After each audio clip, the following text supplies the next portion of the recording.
ఆయనను ఎందుకు వేధించిందో, ఆయన ఆత్మహత్య కారణమైన మీద ఖచ్చితంగా మరి 306 కేసు బుక్ చేయాలి, ఆయన మీద ఖచ్చితంగా విచారణ చేయాలి, ఎందుకు ఆయన ఇంత మరి ఇక్కడ నియంతలాగా వ్యవహరిస్తున్నారు అనే విషయాన్ని కూడా తేల్చాలి సింగరేణి ఉన్నతాధికారులు. మరి ఇక్కడ చూసుకున్నట్టయితే సింగరేణిలో కూడా అత్యున్నతాధికారులు కూడా పైరవిల విన్నే తమ పదవులను కాపాడుకుంటున్నారు కాబట్టి సింగరేణి పూర్తిగా భ్రష్టు పట్టిపోయింది. ఇక్కడ సింగరేణిలో మరి క్వార్టర్లు అన్ని కూడా ఏదైతే క్వార్టర్ల కౌన్సిలింగ్ జరుగుతుందో ఆ క్వార్టర్ల కౌన్సిలింగ్ ఎవి కూడా గోడల మీద మరి ప్రకటన బోర్డుల మీద కనబడట్లేదు.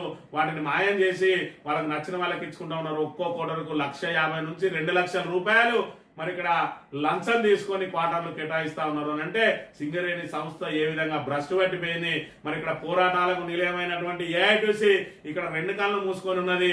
మరి ఇక్కడ వేరే యూనియన్ మీరు 4 తీసుకుంటే మాకు 1 నీరు అని చెప్పి ఇక్కడ బతిమాలుకొని వెంపర్లాడే దుస్థితికి వచ్చింది ఇక్కడ గుర్తింపు సంఘం అనే విషయాన్ని కూడా మనం ఇక్కడ ప్రధానంగా గమనించాలి.